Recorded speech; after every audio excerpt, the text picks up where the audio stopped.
दीपक भैया फिल्टर है, मतलब पहले ही वो एक पवन भैया खुद ही बोलते हैं कि मेरा भाई है, और हम लोग तो बहुत छोटे भाई हैं, लेकिन दीपक भैया का सपोर्ट हमेशा रहता है, सर पे हाथ रहता है दीपक भैया पवन भैया का। और क्या है ना, दीपक भैया को पवन भैया इसलिए मानते हैं कि देखिए वो कोई भी चीज़ बोलते हैं चाहे करते हैं तो वो हमेशा अच्छाई और सच्चाई के बारे में ही बोलते हैं, और हमेशा बोलते हैं कि जो अच्छा है वो अच्छा है।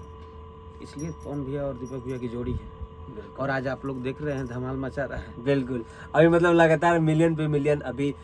सावन में बहुत सारे कलाकार का गाना आया है, लेकिन पावर स्टार पवन सिंह जी का जो ये भोले बाबा, हरी चूड़ी हरी हरी, ये जितना गाना है सब कम टाइम में अच्छा खासा व्यूज ये है। भोले बाबा चाहे अभी शंकर